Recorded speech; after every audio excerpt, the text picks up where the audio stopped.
We want to be free from the Republic. This is Cameroon, and right now, its people are hungry, really angry. It's been too long.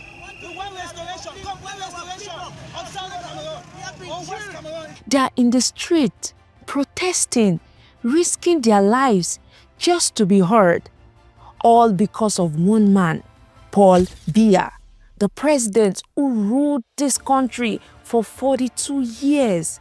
That's longer than most Cameroonians have been alive. And now, at 92 years old, he wants to run again. But here's the thing. This protest isn't just about how long he has ruled. It's also about what happened during those 42 years. Because the story of Biya's rule isn't just long. It's brutal.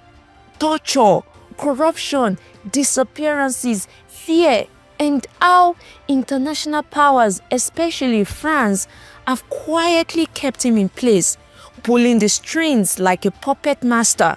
For decades, Biya kept French interests secure. Oil contracts, military bases, economic deals, and in return, French kept quiet no matter how bad things got. You see, in early 2023, a radio host known for exposing corruption, Matinza Zogo, was investigating something big. He had uncovered a massive financial scandal. Millions of dollars stolen from public funds transferred from the Ministry of Finance account to a private company tied to a powerful media tycoon, Jean-Pierre Amogumbilinga, a man with deep ties to the presidency. Zonga wasn't quiet about it. On his radio show, he named names every week. He said the money tray didn't end at businessmen. It led straight to President Paul Biya. Then on January 17, 2023, Zogo was abducted on his way home. 5 days later, his body was found, tortured, mutilated, and dumped on the outskirts of the town.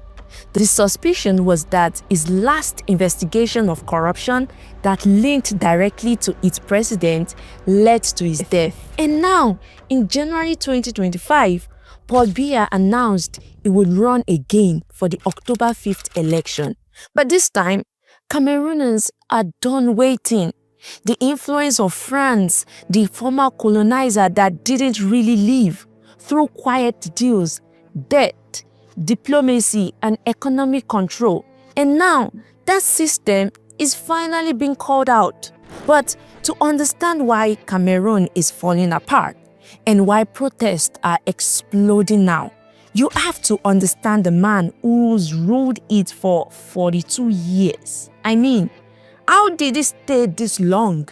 And before we go deeper into Paul Biya, I'm working hard to grow this channel and I could really use your help. So go ahead and hit that subscribe button. Feel free to share this video with a friend and let's build this community together.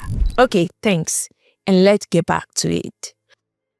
Paul Biya became president of Cameroon in 1982. He was never a revolutionary. He didn't fight for independence. He didn't win over the people. He was picked, handed power, groomed by French-backed leadership after independence. He was quiet, careful, and loyal. That's what made him perfect. In 1975, under Cameroon's first president, Modu Ahidjo, Biya was made prime minister. When Ahidjo mysteriously stepped down in 1982, Biya took over. And from that day, he never left.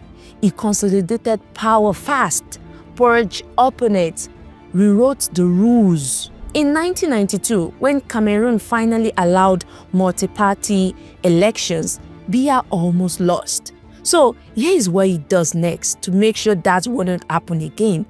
Every election after that, rigged, voter intimidation, protesters jailed and arrested of opposing leadership.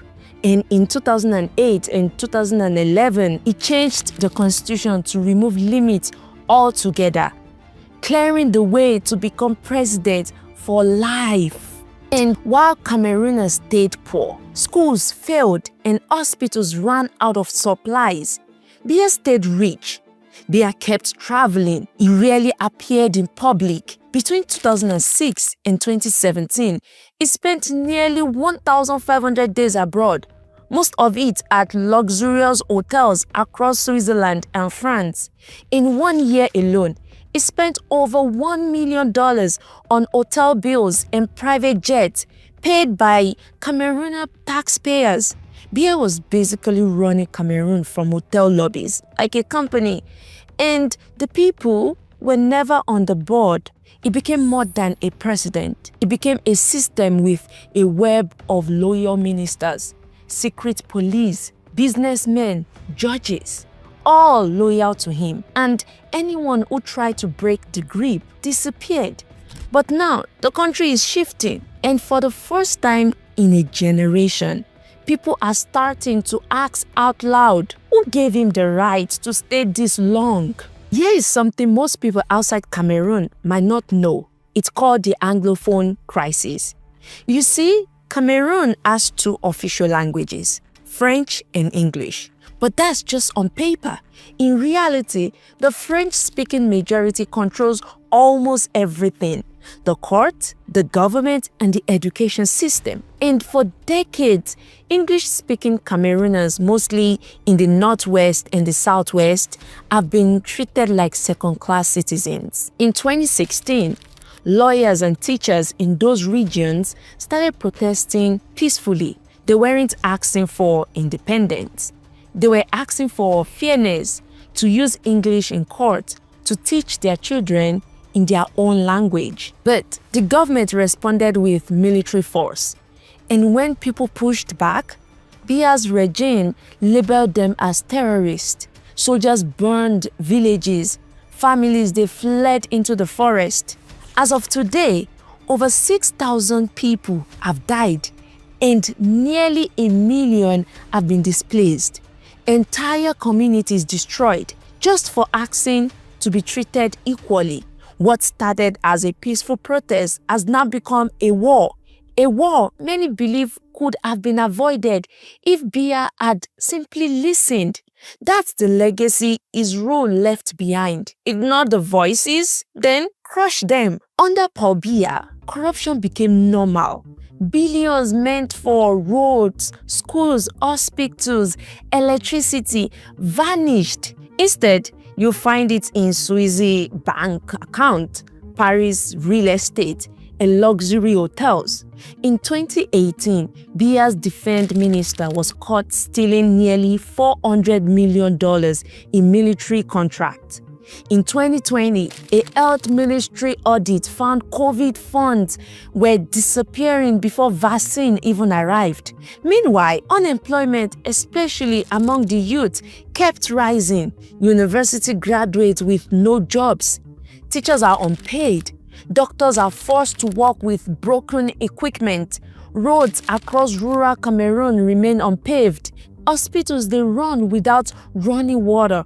And what did the government say? It's under control. But only one thing they ever really controlled was the money. And in a country this rich in oil, gas, and minerals, that's not a mistake. It's theft. Because you see, Cameroon isn't poor. It's one of the most resource-rich countries in Central Africa. Oil, timber, aluminium, coca, fertile farmland, gold, natural gas. It's all there.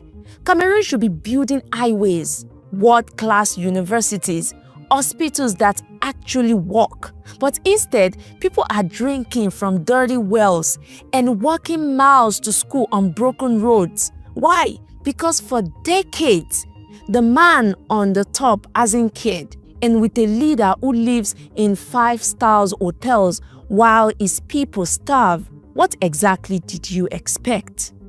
At 92 years old, Paul Biya's health is clearly failing, right? For years, he's disappeared for months at a time.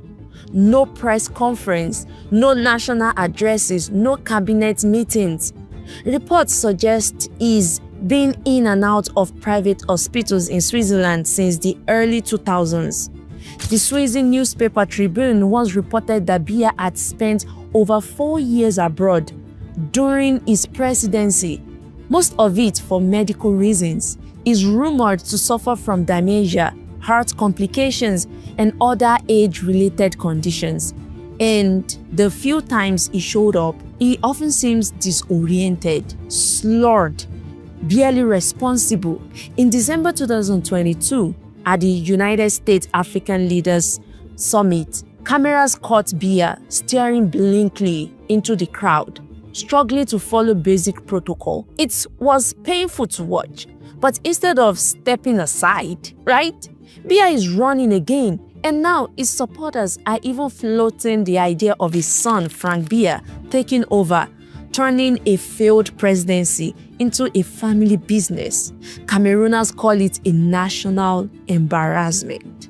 Some call it the theft of democracy. Because how can a country move forward when its president doesn't even know what day it is?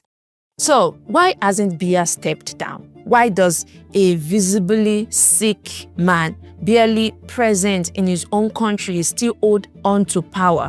One word, I'll give it to you: France. If Biya is the face of the problem, then France is the hand behind the curtain. Cameroon may have gained independence in 1960, but France never really left. For over 60 years, France has quietly shaped Cameroon's economy, politics, and military long after independence. French companies hold major stakes in Cameroon's oil, gas, telecom, and banking sectors. The CFA franc, Cameroon's currency, is still tied to France's central bank. French troops have even trained Cameroonian force under military agreement. This isn't a partnership, it's control. And for decades, it's worked. Most critics have called Biya France's most obedient client in Central Africa. In return for protecting French business interests, France gave him something even more valuable: silence. Biya didn't just survive by force, he survived with help. Whenever elections were rigged, France said nothing. When Anglophone protests were gunned down in the streets, France called for dialogue.